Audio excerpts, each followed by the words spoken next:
ए चूल्ही में घुसला से फुर्सत हो गल निकम्मा आदमी तो घर में से निकला कोनो काम तो ढंग से होत नहीं खे ये तो 9:30 बजे हमरा स्कूल में जाके उठा लगावे के बाद लेट भइल जाता खाना जल्दी निकलो ए आ गई नी खाना बना के इन्हें खियाओ दे खाना बनाओ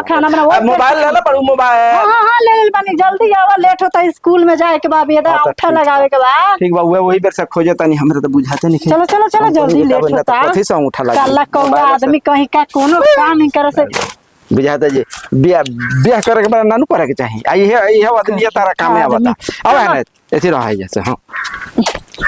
से 9:30 हो 9:30 जल्दी चलो धीरे धीरे तंका लूर से चला देख लो घाम उगल बा केता ना सोनो का ढंग से कर हमरा कल्ला कौवा कहीं कहीं चश्मा लगा के अनहर हो गइल बड़े यार तो का करी आंख से कम दिखाई देता तो हेलो हाँ सर हम आ रहे हैं रास्ते में हैं अरे ओ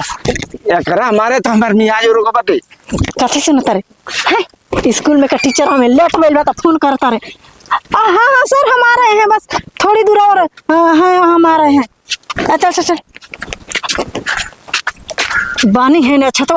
कहाँ ले जाता रे एक लूठा आदमी से बियाह करके तो हम अपने अथी भइल बानी हैं लेट भइल जाता करिया पहले बढ़िया ये केस करिया बटे तो कितना सुंदर लगता रू हैं एक कौआ जले ना रहे हम तो ना सुंदर लगबू जले खराब के लगे नीमन ना रहला तो नीमन ना कहल जाला कितना बोली चुप रहो जाके घरे का झाड़ू बर्तन पोछा था सब मार दिए हम एक बार लेट हो जाए स्कूल में कहीं जान ले ना तो तू मारे लू आवे लू तो हम ना मरले रही तसे ना अब घरे जो हम चल जाम यहाँ से अरे तो हम चले तो का हो जाई पहुंचा दी टेम्पुआ तक लेट पहुंचा देती तोरा के गल जरूरी नहीं जो हम चल जाए गल जरूरी बाटे जो ना हम कहता नहीं बात हम चले जो घरे जो अरे हम चले जेबे ते हां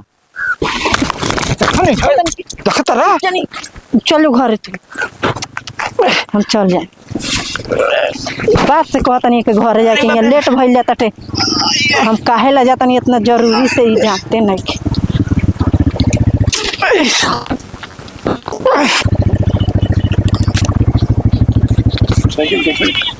आज दादा अरे ये सन को तो लखे जे तू चल जो घर है आई कौन दुकान संगे बैठ के चल गई